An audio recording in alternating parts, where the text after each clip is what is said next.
Jamendo.com.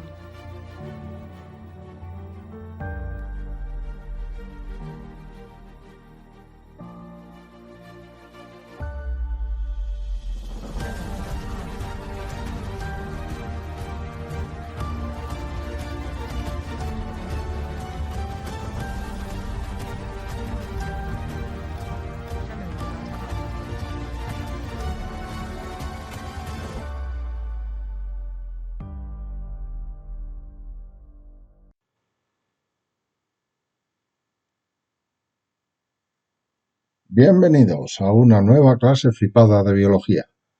En el vídeo de hoy vamos a estudiar el primero de los procesos que habíamos citado en el dogma central de la biología molecular, la replicación o duplicación, es decir, el proceso por el cual se hacen copias del ADN en la célula. Vamos a empezar.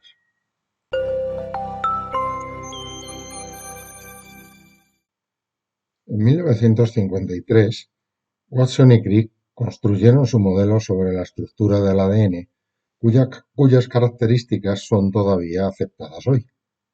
El ADN consta de dos cadenas complementarias en sus secuencias. Si hay citosina en una cadena, se aparea una guanina en la otra. Por otra parte, la adenina se aparea con la timina. La naturaleza complementaria de las dos cadenas sugirió a los dos científicos un modelo para la replicación del ADN. Ellos propusieron que las dos hebras originales de ADN sirven de molde para fabricar las dos hebras nuevas. Las dos moléculas resultantes contendrían una de las hebras viejas y otra de las nuevas. Hay otros modelos posibles. Por ejemplo, la molécula original de ADN puede preservarse y una molécula de ADN enteramente nueva puede producirse a partir de la antigua. Esta es la hipótesis conservativa. En otro modelo, el resultado de la replicación podrían ser dos moléculas con ADN nuevo y antiguo disperso a lo largo de las cadenas. Esta es la hipótesis dispersiva.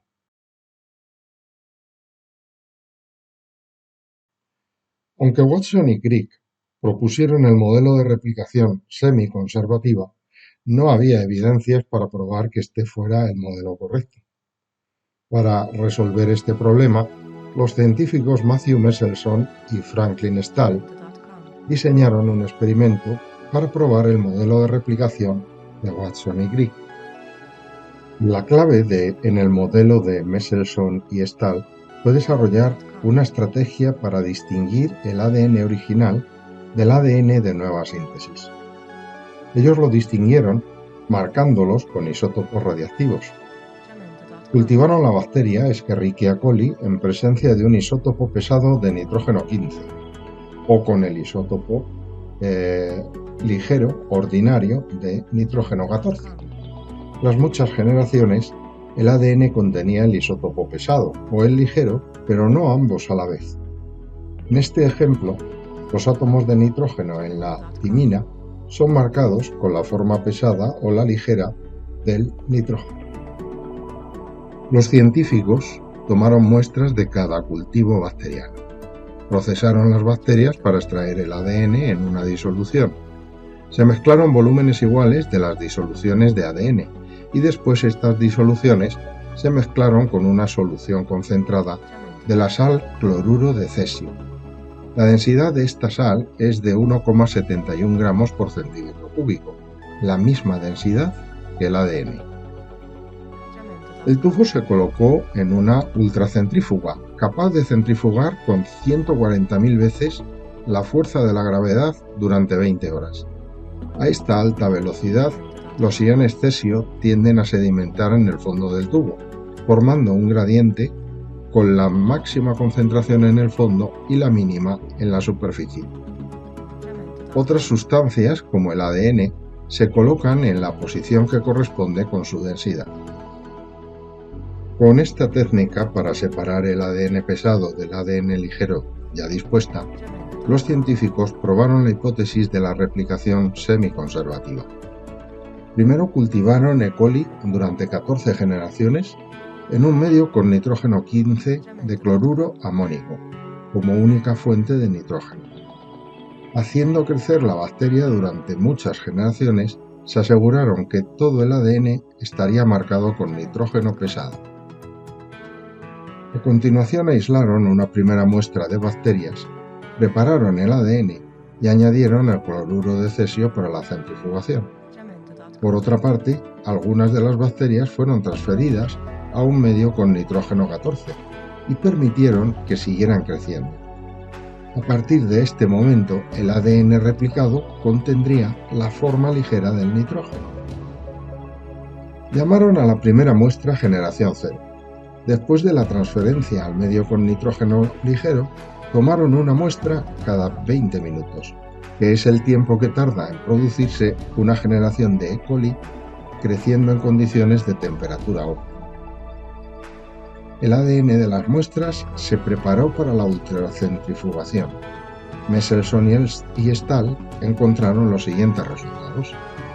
En la generación 0, todo el ADN estaba en la forma pesada. Tras una generación, el ADN no estaba ni en la forma pesada ni en la ligera, sino en una de densidad intermedia. Tras 2 generaciones, la mitad del ADN fue ligero y la otra mitad intermedio. Tras nuevas generaciones, cada vez más ADN estaba en la forma ligera y menos en la intermedia. Las generaciones 0 a la 2 aportaron suficiente información para determinar qué modelo de replicación del ADN es el correcto. Los resultados obtenidos solo son compatibles con la hipótesis semiconservativa. Si hubiera sido cierta la conservativa, en las generaciones 1 y 2 tendría que haber siempre ADN pesado. De haber sido cierto la dispersiva, todo el ADN en la generación 2 tendría que haber sido intermedio. No podría haber ADN ligero.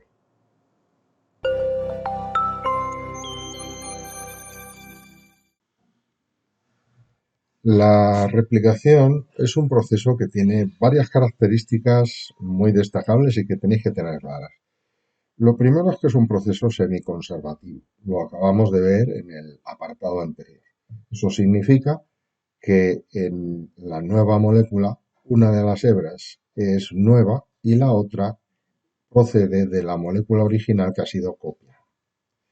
La segunda característica importante es que siempre es un proceso que comienza en secuencias definidas, que en general son secuencias internas de la molécula. Es decir, no comienza por un extremo.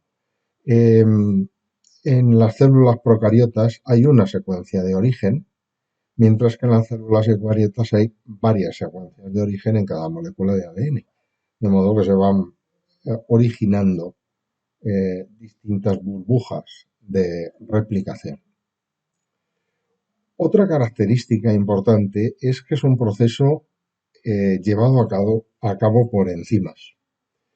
Hay 4 enzimas importantes que controlan la parte más importante del proceso, porque veremos a continuación que hay algunas más que realizan funciones, digamos, accesorias, pero no menos importantes. La enzima clave es la ADN polimerasa 3.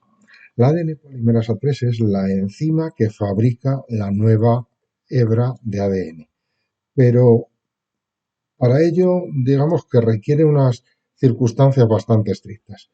Por una parte, necesita un molde, es decir, no sabe empezar a colocar nucleótidos y unirlos si no tiene algo de donde fijarse. Es como si alguien supiera copiar textos, pero no supiera redactar uno original suyo. Además, la dirección de lectura siempre es la misma. Siempre va a leer desde el extremo 5' del molde hacia el 3'. Y como las cadenas son complementarias, la dirección de síntesis es complementaria, es decir, la síntesis es de 3' a 5'. Además, lo único que sabe hacer es polimerizar, no comenzar desde cero. Es decir, si se le da un trocito de ácido nucleico, sabe alargarlo. Pues si parte de cero, no sabe añadir ni un solo nucleótido.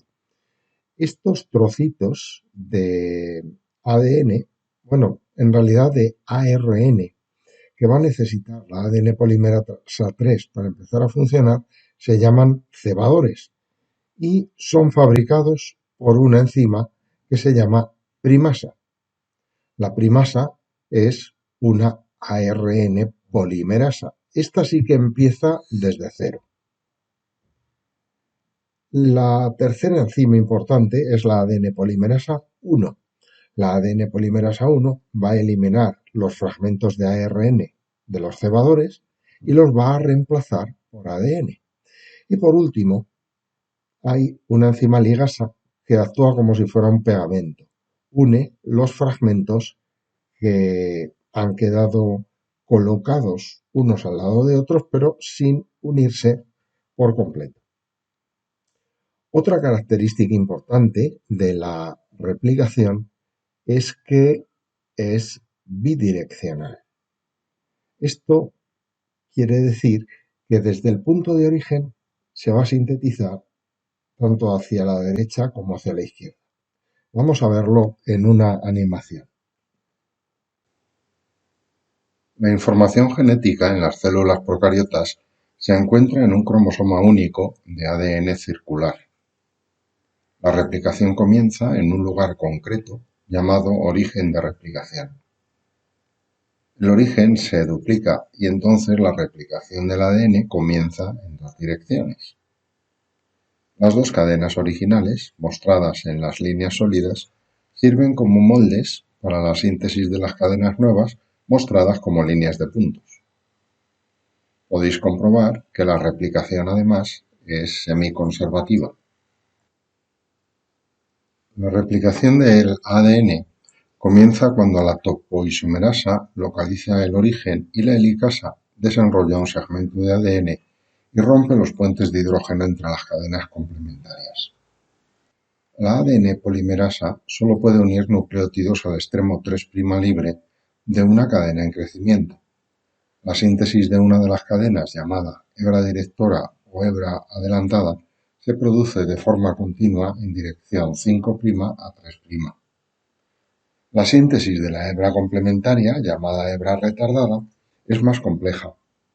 La ADN polimerasa puede añadir nuevos nucleótidos solo al extremo con el OH del carbono 3' libre. Para proporcionar un extremo 3' libre en la posición de inicio de la hebra retardada, la ARN primasa se une al ADN y sintetiza un ARN primer o cebador de unos 10 nucleótidos. La ADN polimerasa 3 entonces añade nucleótidos al extremo 3' del cebador. La ADN polimerasa 1 reemplaza a la ADN polimerasa 3 y elimina el ARN y lo sustituye por ADN. Finalmente, la enzima ADN ligasa forma enlaces fosfodiéster entre el OH del carbono 3' de la hebra en crecimiento y el fosfato en 5' que está enfrente de ella. Durante la replicación del ADN, la hebra directora es sintetizada continuamente, mientras la retardada es sintetizada de forma discontinua.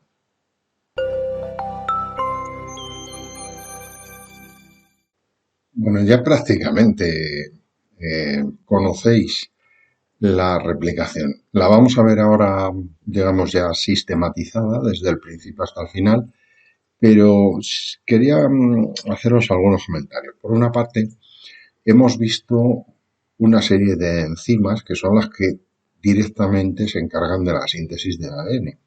La ADN polimerasa 1 y 3, la ligasa, la primasa, etc. Bueno, hay toda otra serie de enzimas que también han ido saliendo y que son preparatorias, como la topoisomerasa, que es la que localiza la secuencia de origen, o la helicasa, que es la que se encarga de cortar los puentes de hidrógeno intercatenarios, o unas proteínas que vamos a ver ahora, que son las proteínas SSB, o proteínas de enlace a la cadena simple, que lo que hacen es evitar que se vuelva a enroscar. Bueno,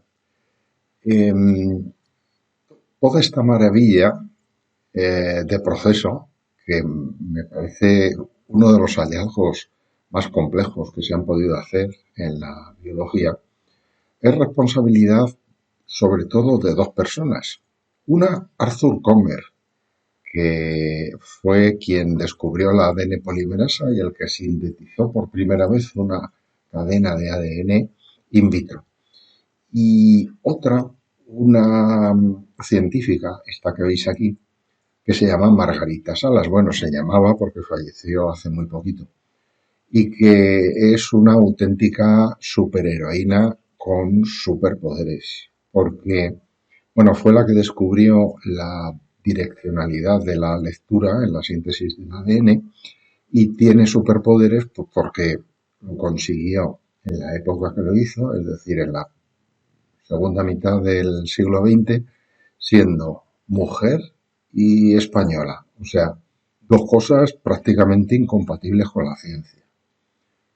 Porque si los científicos siempre se encuentran trabas, pues si son mujeres más. Y si son españoles, más todavía. Bueno, no me dejo ya de preámbulos y vamos a ver en una animación el mecanismo por el que se produce la replicación del ADN. La replicación del ADN comienza en una secuencia de nucleótidos llamada origen de replicación. La helicasa desenrolla la doble hélice de ADN y las proteínas de unión a la cadena simple se acoplan para estabilizar las hebras separadas. La ADN polimerasa 3 es la principal proteína implicada en la replicación. Esta enzima solo puede añadir un nucleótido al extremo 3' de una cadena de nucleótidos preexistente y no puede iniciarla desde cero. Por otra parte, una ARN polimerasa llamada primasa sintetiza un ARN de unos 10 nucleótidos llamado cebador, que es complementario del ADN original. La ADN polimerasa 3 puede entonces añadir nucleótidos para sintetizar la nueva cadena de ADN. Como las dos hebras de ADN son antiparalelas, están orientadas en direcciones opuestas y tienen que ser alargadas por diferentes mecanismos. La cadena adelantada, que se alarga hacia la horquilla de replicación añadiendo nucleótidos continuamente, crece hacia el extremo 3'. Por el contrario, la cadena retardada, que se alarga desde la horquilla de replicación, se sintetiza de forma discontinua como una serie de fragmentos cortos llamados fragmentos de Okazaki. Cuando la ADN polimerasa 3 alcanza el cebador de la hebra retardada, es reemplazada por la ADN polimerasa 1, que elimina el ARN y lo sustituye por ADN. La ADN ligasa entonces se acopla y forma enlaces fosfodiéster. El ADN es desenrollado un poco más allá, se sintetizan nuevos cebadores y la ADN polimerasa 3 sintetiza otro fragmento de Okazaki.